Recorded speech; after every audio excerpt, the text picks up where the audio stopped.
दोस्तों नमस्कार। ये है मार्गदर्शन फॉर सिविल सर्विसेज। मैं अनुराग चौधरी। दोस्तों आरओ यानी समीक्षा अधिकारी, सहायक समीक्षा अधिकारी, सामान्य अध्ययन के महत्वपूर्ण प्रश्नों के रिवीजन के क्रम में इस वीडियो में प्रस्तुत है मध्यकालीन भारत के इतिहास से संबंधित महत्वपूर्ण प्रश्नों का रिवीजन, जो आपके आगामी परीक्षाओं के लिए बहुत ही उपयोगी है। इस वीडियो में हम भारत पर मुस्लिम आक्रमण, गुलाम वंश, लोदी वंश, विजयनगर साम्राज्य, दिल्ली सल्तनत के कला, इतिहास, स्थापत्य और भक्ति तथा सूफी आंदोलन से संबंधित महत्वपूर्ण प्रश्नों को कवर करेंगे। तो आइए शुरू करते हैं आज का वीडियो। आरओ यानी समीक्षा अधिकारी, सहायक समीक्षा अधिकारी के लिए सामान्य अध्ययन के अंतर्गत मध्यकालीन भारत के इतिहास से संबंधित महत्वपूर्ण प्रश्नों का रिवीजन। पहला प्रश्न है दोस्तों, देखिए, भारत पर मुस्लिम आक्रमण अध्याय से संबंधित है कि शाहनामा का लेखक फरिश्ता किसके दरबार से संबंधित था। ऑप्शन है सुबुक्तगीन, महमूद गजनवी, मोहम्मद गोरी और अलप्तगीन। तो दोस्तों यहाँ पर देखिए प्रश्न ही गलत है। शाहनामा का लेखक फरिश्ता नहीं था, बल्कि शाहनामा जो है ये फिरदौसी की रचना है, और फिरदौसी जो है वो महमूद गजनवी के दरबार का प्रसिद्ध विद्वान और कवि था। तो अगर आपसे प्रश्न ये पूछा जाए कि शाहनामा का लेखक फिरदौसी किसके दरबार से संबंधित था, तो ये महमूद गजनवी से संबंधित होगा। शाहनामा का लेखक फरिश्ता नहीं है। आप देख लीजिए कि ये प्रश्न त्रुटिपूर्ण है, क्योंकि शाहनामा का लेखक फरिश्ता न होकर फिरदौसी है, और ये महमूद गजनवी के दरबार का प्रसिद्ध विद्वान कवि था। इसे पूर्व के होमर की भी उपाधि दी जाती है। जबकि फरिश्ता की रचना तारीख़ फरिश्ता या गुलशन ए इब्राहिमी नामक किताब है। इसका पूरा नाम मोहम्मद कासिम हिंदू शाह अस्तराबादी फरिश्ता था। ये कुछ समय तक अहमदनगर के शासक मुर्तजा निजाम शाह के दरबार में रहा और बाद में बीजापुर चला गया। इसकी पुस्तक तारीख़ फरिश्ता बीजापुर के शासक इब्राहिम आदिल शाहदूती को समर्पित थी। अगला प्रश्न है, निम्नलिखित में से किस सुल्तान ने साम्राज्य की सीमाओं की सुरक्षा के लिए एक विशेष सेना नियुक्त किया था। ऑप्शन है आपके इल्तुतमिश, नसीरुद्दीन महमूद, बलवन या अलाउद्दीन खिलजी। तो सही उत्तर है अलाउद्दीन खिलजी। दोस्तों आप जान लीजिए कि अलाउद्दीन खिलजी ने साम्राज्य की सीमाओं की सुरक्षा के लिए एक विशेष सेना को नियुक्त किया था।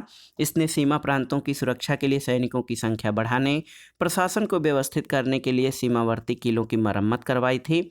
मंगोलों के मार्ग पर बसे हुए अनुभवी अमीरों और फौजी सरदारों की इक्ताओं में भी सेना की टुकड़ियां तैनात की गई थीं। अगला प्रश्न है दोस्तों, निम्नलिखित में से कौन राजा मोहम्मद गोरी द्वारा चंदावर के युद्ध में पराजित किया गया था। ऑप्शन है पृथ्वीराज चौहान, जयचंद, कुमारपाल या भीमदूती। तो सही उत्तर है जयचंद, ऑप्शन बी। दोस्तों आप जान लीजिए, बहुत ही महत्वपूर्ण प्रश्न है कि चंदावर का युद्ध मोहम्मद गोरी और कन्नौज के गढ़वाल शासक जयचंद के बीच 1194 में लड़ा गया था, जिसमें गोरी ने जयचंद को पराजित किया था। अगला प्रश्न है दोस्तों, गुलाम वंश से संबंधित है कि निम्नलिखित सुल्तानों में किसने गढ़ मुक्तेश्वर की मस्जिद की दीवारों पर अपने शिलालेख में स्वयं को खलीफा का सहायक कहा है। ऑप्शन देखिए, बलवन, कैकुबाद, जलालुद्दीन खिलजी या उपर्युक्त में से कोई नहीं। तो सही उत्तर है बलवन। दोस्तों बलवन ने अपने को खलीफा का सहायक कहा है।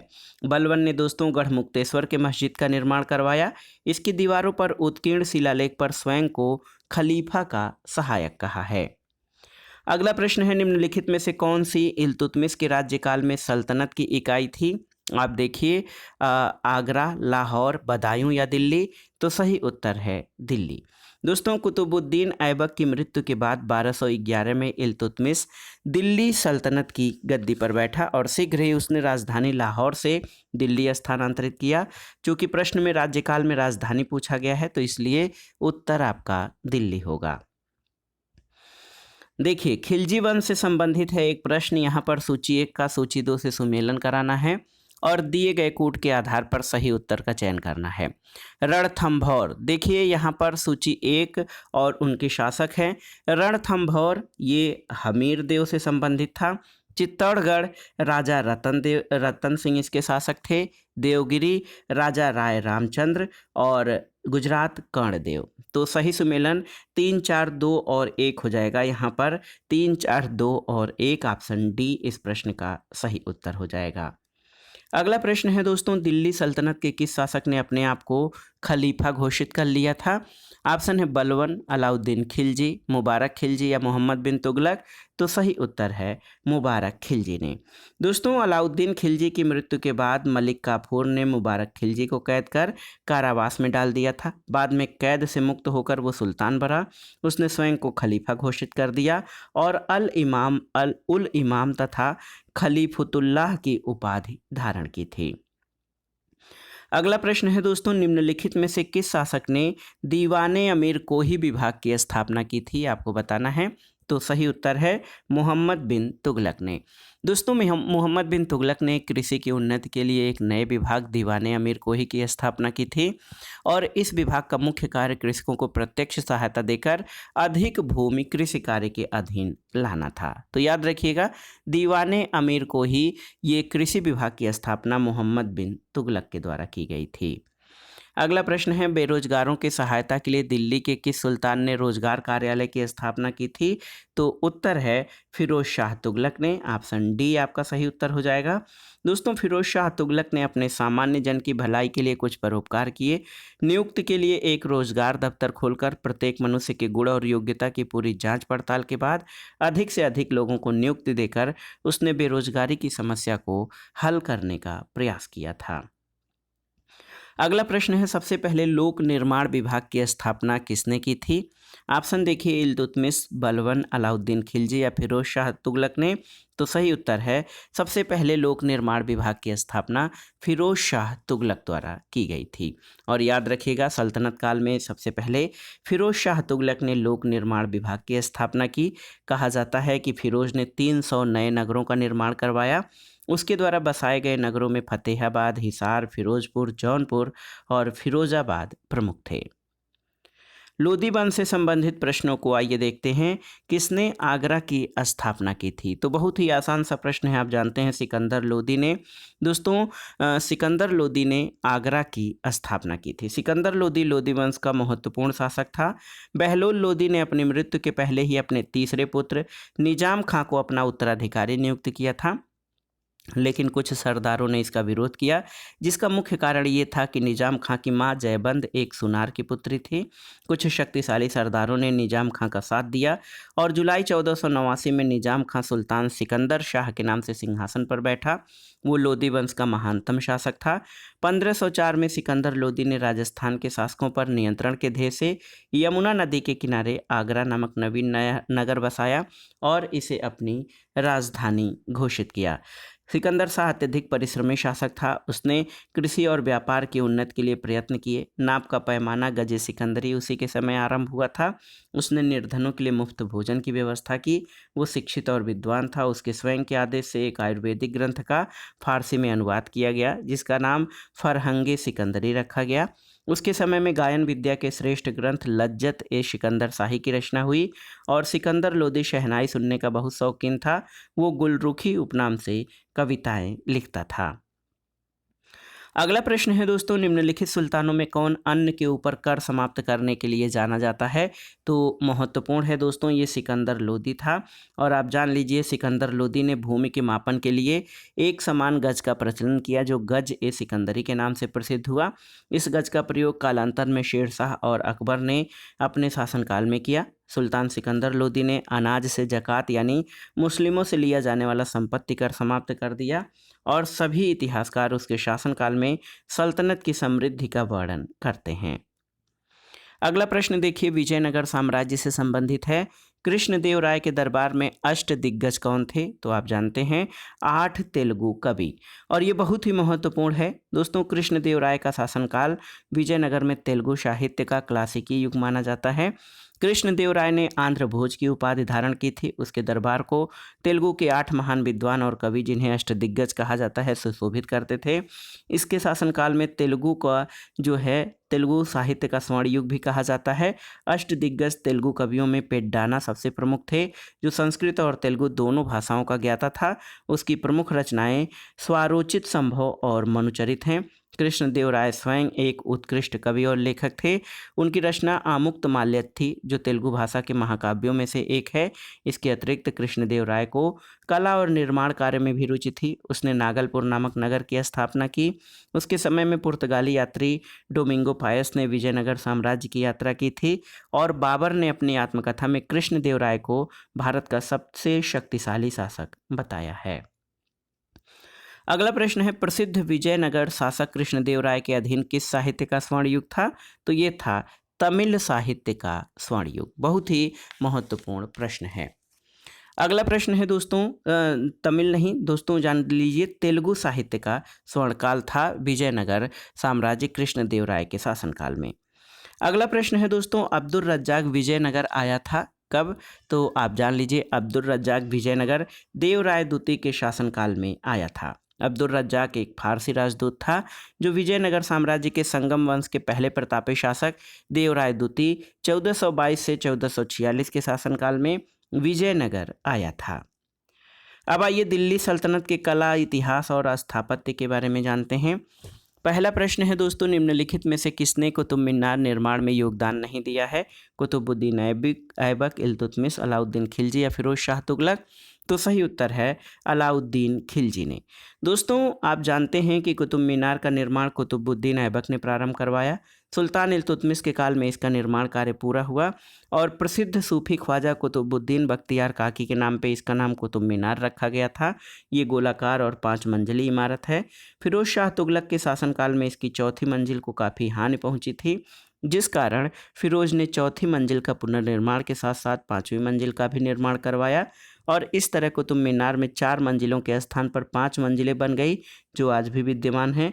और सुल्तान अलाउद्दीन खिलजी ने कुतुब मीनार के निर्माण में कोई योगदान नहीं दिया था। अगला प्रश्न, सूची 1 का सूची 2 से सुमेलन करना है और दिए गए कोट से सही उत्तर का चयन करना है। इसमें स्मारक और निर्माता अटाला देवी मस्जिद, इब्राहिम शाह सरकी, छोटा सोना मस्जिद तो ये वली मोहम्मद, और कदम रसूल का निर्माण नुसरत शाह, और अदीना मस्जिद सिकंदर शाह के द्वारा निर्माण इसका कराया गया था। तो सही सुमेलन आपका क्या हो जाएगा दोस्तों? आप जान लीजिए, सही सुमेलन आपका बहुत ही महत्वपूर्ण है। आपका सही सुमेलन हो जाएगा 2, 4, 1, 3। तो देखिए ऑप्शन बी आपका सही उत्तर है। अगले प्रश्न पर आते हैं दोस्तों, अमीर खुसरो का जन्म कहाँ हुआ था? ये बार बार ये प्रश्न पूछा गया है। तो अमीर खुसरो का जन्म जो है दोस्तों पटियाली में, जो कि एटा का पटियाली था, वर्तमान में ये कासगंज जिला हो गया है। तो कासगंज के पटियाली नामक स्थान पर हुआ था। खुसरो का पूरा नाम अबुल हसन यामुनुद्दीन खुसरो था, जिसे अमीर खुसरो के नाम से जाना जाता है। इसका जन्म 1253 में उत्तर प्रदेश के वर्तमान कासगंज जिले के पटियाली नामक स्थान पर हुआ था। ऐतिहासिक विषय को लेकर उसको पहली मसनवी किरान उस सादेन है। और अमीर खुसरो की अन्य रचनाओं में मिफ्ता उल फुतूह, खजाइन उल फुतूह, आशिका, नूह सिपहिर और तुगलकनामा आदि प्रमुख हैं। दोस्तों अमीर खुसरो का जन्म 1252 में एनसीईआरटी में दिया गया है, या 1253 में हरिश्चंद्र वर्मा जो है मध्यकालीन इतिहास में लिखते हैं। जबकि दिल्ली गजेटियर के अनुसार अमीर खुसरो का जन्म 1253 और मृत्यु जो है ये 1325 में हुई थी। अगला प्रश्न है, सूची 1 का सूची 2 से सुमेलन करिए और दिए गए कोट से सही उत्तर का चयन करिए। तो यहाँ पर देखिए, रास पंचाध्याय के लेखक नंददास हैं, याद रखिएगा। चैतन्य भागवत वृंदावन दास के द्वारा लिखी गई है। चैतन्य मंगल जो है जयनंदा, और भक्ति रत्नाकर नरहरि चक्रवर्ती के द्वारा लिखी गई है। तो सही सुमेलन 3, 1, 2, 4। तो विकल्प देख लेते हैं दोस्तों, 3, 1, 2, 4। ऑप्शन सी आपका सही उत्तर है। अगला प्रश्न है दोस्तों, देखिए निम्नलिखित में से किस प्रथा की शुरुआत आपको बताना है कि किस प्रथा की शुरुआत राजपूतों के समय में हुई थी। इसमें कौन कौन से ऑप्शन हैं आप देख सकते हैं। सती प्रथा, बाल विवाह, जौहर प्रथा या इनमें से किसी की नहीं, तो सही उत्तर है जौहर प्रथा की शुरुआत राजपूतों के समय में हुई थी। दोस्तों आप जान लीजिए कि राजपूतों द्वारा मुस्लिम आक्रमणकारियों से स्त्रियों की रक्षा के लिए जौहर प्रथा का प्रचलन हुआ। इसमें सभी राजपूत पुरुषों के युद्ध में मारे जाने के बाद किले में सभी स्त्रियां सामूहिक रूप से चिता में कूदकर अपनी जान दे देती थीं। सती प्रथा और बाल विवाह जैसी प्रथाएं यद्यपि राजपूतों के समय में बढ़ीं, फिर भी ये पहले से चली आ रही थीं। अगला प्रश्न है, निम्नलिखित में से दिल्ली सल्तनत के किस सुल्तान के शासनकाल में शाही महलों में हिंदू देवी देवताओं की पूजा होती थी? ऑप्शन देखिए, कुतुबुद्दीन मुबारक शाह खिलजी, नसीरुद्दीन महमूद, नसीरुद्दीन खुसरो शाह या अलाउद्दीन मसूद शाह। तो सही उत्तर है नसीरुद्दीन खुसरो शाह। दोस्तों आप जान लीजिए, दिल्ली सल्तनत के सुल्तान नसीरुद्दीन खुसरो शाह के शासनकाल में शाही महलों में हिंदू देवी देवताओं की पूजा होती थी। मुबारक शाह की हत्या के उपरांत खुसरो खान नसीरुद्दीन खुसरो शाह की उपाधि धारण कर दिल्ली की गद्दी पर बैठा था। अगला प्रश्न है दोस्तों, सूची 1 का सूची 2 से सुमेलन करिए और दिए गए कूट के आधार पर सही उत्तर का चयन करिए। यहाँ पर देखिए, चंदवार या चंदावर का युद्ध ये 1194 चंदावर का युद्ध। तैमूर का आक्रमण दोस्तों 1398 में हुआ था। तालीकोटा या राक्षसी तांगड़ी का युद्ध 1565 में, घाघरा का युद्ध 1529 में हुआ था। तो सही सुमेलन आपका हो जाएगा 2 1 4 3। तो मिलान कर लीजिए, 2 1 4 3 ऑप्शन डी सही उत्तर है। अगला प्रश्न है, निम्नलिखित में से कौन सा युग्म सही सुमेलित नहीं है, आपको बताना है। देखिए, इब्न बतूता मोरक्को सही है, मार्को पोलो इटली सही है, अब्दुल रज्जाक तुर्की ये आपका सही नहीं है। दोस्तों अब्दुल रज्जाक फारस का यात्री था और नूनीज पुर्तगाल ये आपका सही सुमेलित है। तो ऑप्शन सी जो है ये आपका सही सुमेलित नहीं है। और आप जान लीजिए, इब्न बतूता मोरक्को का यात्री था, ये मोहम्मद बिन तुगलक के शासनकाल में आया। मार्को पोलो बेनिस यानी इटली का यात्री था, वो पांड्य शासक मार बर्मन कुलशेखर के समय में भारत आया। फारस का राजदूत अब्दुल रज्जाक देवराय द्वितीय के शासनकाल में आया। और नूनीज पुर्तगाल का यात्री था और घोड़ा व्यापारी, इसने भी विजयनगर की यात्रा की थी। अगला प्रश्न है दोस्तों, कुछ घटनाएं हैं, इनको कालक्रम के अनुसार व्यवस्थित करना है। इसमें आपको मोहम्मद बिन तुगलक द्वारा राजधानी का स्थानांतरण, अफगानपुर संयंत्र, जलालुद्दीन खिलजी की हत्या और तराइन का द्वितीय युद्ध। तो आप जान लीजिए 1192 का तराइन का द्वितीय युद्ध हुआ था और इसमें मोहम्मद गोरी द्वारा पृथ्वीराज चौहान की पराजय हुई थी, भारत में मुस्लिम शक्ति की स्थापना हुई। और 1296 में दोस्तों 1296 में जलालुद्दीन खिलजी की हत्या हुई थी। अफगानपुर संयंत्र द्वारा उलूग खां यानी मोहम्मद बिन तुगलक को सुल्तान गयासुद्दीन तुगलक की हत्या ये 1325 में हुई थी। और राजधानी स्थानांतरण दोस्तों आप जान लीजिए कि राजधानी स्थानांतरण ये सुल्तान मोहम्मद बिन तुगलक द्वारा अपनी दिल्ली का दौलताबाद हस्तांतरण किया गया। ये 1325 से 1351 इसका शासनकाल था। तो क्रम जो हो जाएगा वो कौन सा क्रम हो जाएगा, 4 3 2 1 एकदम नीचे से सही चलता हुआ। तो ऑप्शन ए आपका सही उत्तर है। अगला प्रश्न है दोस्तों, जौनपुर नगर निम्नांकित की स्मृति में स्थापित किया गया था। तो उत्तर है मोहम्मद बिन तुगलक या जो है जूना खां। मोहम्मद बिन तुगलक या फिर जूना खां की स्मृति में जौनपुर नगर स्थापित किया गया था। दोस्तों आप जान लीजिए, जौनपुर की स्थापना फिरोज शाह तुगलक ने अपने चचेरे भाई जूना खां मोहम्मद बिन तुगलक की स्मृति में की थी। सुल्तान मोहम्मद शाह द्वितीय के शासनकाल में जौनपुर एक स्वतंत्र राज्य 1394 में बन गया। इसका संस्थापक मलिक सरवर था, जिसने स्वतंत्र शर्की राज्य की स्थापना की थी। मलिक सरवर मोहम्मद शाह द्वितीय का दास था। सुल्तान ने उसे मलिक उर सर्क यानी पूर्व का स्वामी और ख्वाजा ए जहाँ की उपाधि दी थी। शर्की शासकों ने लगभग 85 वर्षों तक जौनपुर की स्वतंत्रता को स्थापित रखा, लेकिन 1479 में बहलोल लोदी ने इसके अंतिम शासक हुसैन शाह शर्की को पराजित कर जौनपुर को पुनः दिल्ली सल्तनत का अंग बना लिया था। अगला प्रश्न है दोस्तों, जौनपुर की स्थापना किसने की थी, आपको बताना है, बहुत ही महत्वपूर्ण है। तो जौनपुर की स्थापना दोस्तों फिरोज शाह तुगलक द्वारा की गई थी। अगला प्रश्न है, निम्नलिखित में से किस शासक ने सर्वप्रथम जजिया कर को समाप्त किया था? आपको बताना है। तो सही उत्तर है जैनुल आबिदीन ने। दोस्तों 1420 से 1470 तक लगभग 50 वर्षों का लंबा और समृद्धपूर्ण शासन चलाने वाले कश्मीर के सुल्तान जैनुल आबिदीन ने सर्वव्यापी सहिष्णुता की नीति अपनाई, कश्मीर के निर्वासित ब्राह्मणों को वापस बुलाया, जजिया कर हटा लिया और नए मंदिरों के निर्माण की अनुमति प्रदान की थी। अगला प्रश्न है दोस्तों, द्वार समुद्र किस राजवंश की राजधानी थी? तो आप जानते हैं द्वार समुद्र होयसल वंश या हेलीबीडू जो है कर्नाटक के हासन जिले में है। इसे पहले द्वार समुद्र के नाम से जाना जाता था। ये होयसल राजवंश की राजधानी थी। भक्ति और सूफी आंदोलन से संबंधित प्रश्नों को देखते हैं। दोस्तों भक्ति आंदोलन का प्रारंभ किया था किसने? तो ऑप्शन है अलवार संत, सूफी संत, सूरदास या तुलसीदास। तो सही उत्तर है दक्षिण के अलवार संतों द्वारा पहली बार भक्ति आंदोलन का प्रारंभ किया गया था। दोस्तों भक्ति आंदोलन का उदय सबसे पहले दक्षिण भारत में हुआ, वहाँ से इसका प्रचार उत्तर में हुआ। भागवत पुराण में कहा गया है कि भक्ति द्रविड़ देश में जन्मी, कर्नाटक में विकसित हुई और कुछ काल तक महाराष्ट्र में रहने के बाद गुजरात में पहुंचकर जीर्ण हो गई। भक्ति आंदोलन का सूत्रपात दक्षिण में 8वीं शताब्दी के महान दार्शनिक आदि शंकराचार्य के उदय के साथ हुआ, जिन्होंने अद्वैतवाद का प्रचार किया। भक्ति आंदोलन को दक्षिण के वैष्णव अलवार संतों और शैव नयनार संतों ने प्रसारित किया था। भक्ति द्राविड़ उपजे लाए रामानंद, प्रगट कियो कबीर ने 7 दीप 9 खंड। तो उत्तर भारत में भक्ति आंदोलन को लाने का श्रेय रामानंद को जाता है। अगला प्रश्न है दोस्तों, शुद्ध अद्वैतवाद का प्रतिपादन किसने किया था? तो वल्लभाचार्य ने। श्री वल्लभाचार्य सोमयाजी कुल के तैलंग ब्राह्मण श्री लक्ष्मण भट्ट के पुत्र थे।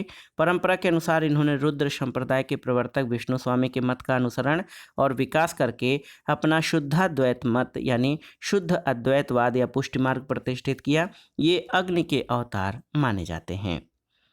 अगला प्रश्न है दोस्तों, कबीर और धर्मदास के मध्य संवादों का संकलन का शीर्षक क्या है? तो ये है अमरमूल। दोस्तों साखी, सबद और रमैनी कबीर की रचनाएं हैं, लेकिन धर्मदास के साथ उनके संवादों का संकलन अमरमूल में प्राप्त होता है।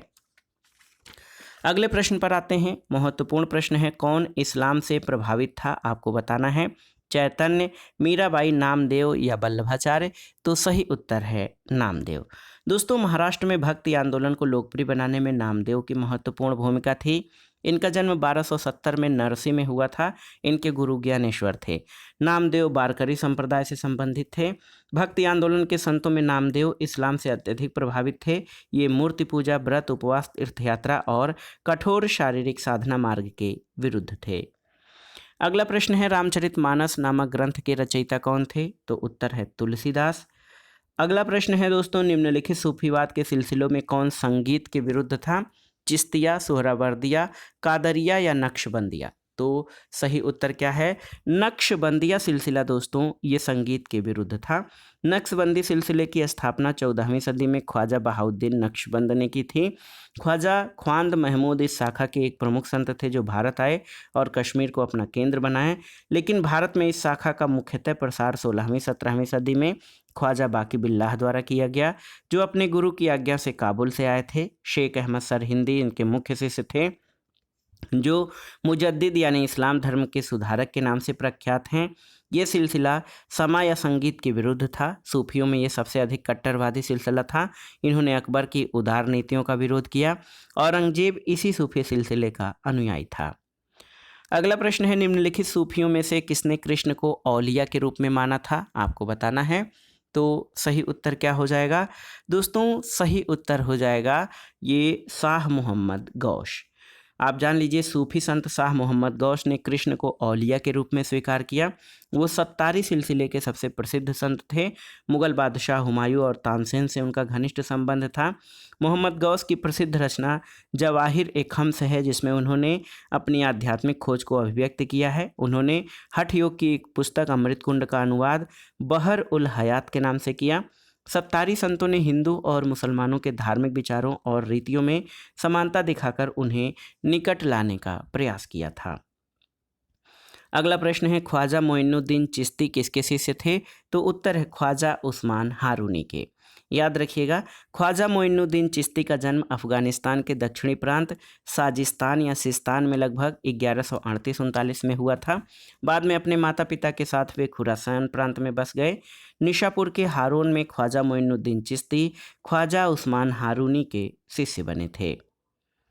अगला प्रश्न है निम्नलिखित में से किस चिश्ती संत को चिराग ए दिल्ली या चिराग ए दहलवी कहा जाता है? तो ये हैं नसीरुद्दीन। दोस्तों, शेख नसीरुद्दीन महमूद शेख जो है शेख निजामुद्दीन औलिया के प्रमुख शिष्य थे। ये अपनी पदवी चिराग ए दिल्ली यानी दिल्ली के चिराग के नाम से अधिक प्रसिद्ध हुए थे। तो दोस्तों, ये था आज का वीडियो। आरओ यानी समीक्षा अधिकारी सहायक समीक्षा अधिकारी परीक्षा के सामान्य अध्ययन के लिए मध्यकालीन भारत के इतिहास से संबंधित महत्वपूर्ण प्रश्नों का रिवीजन, जो आपके आगामी परीक्षाओं के लिए बहुत ही उपयोगी है। आप इन प्रश्नों को तैयार कर लीजिएगा। दोस्तों, वीडियो आपको कैसा लगा हमें कमेंट बॉक्स में ज़रूर बताइएगा। वीडियो को लाइक करें, शेयर करें और इस चैनल मार्गदर्शन फॉर सिविल सर्विसेज को सब्सक्राइब करें। वीडियो देखने के लिए धन्यवाद। नमस्कार।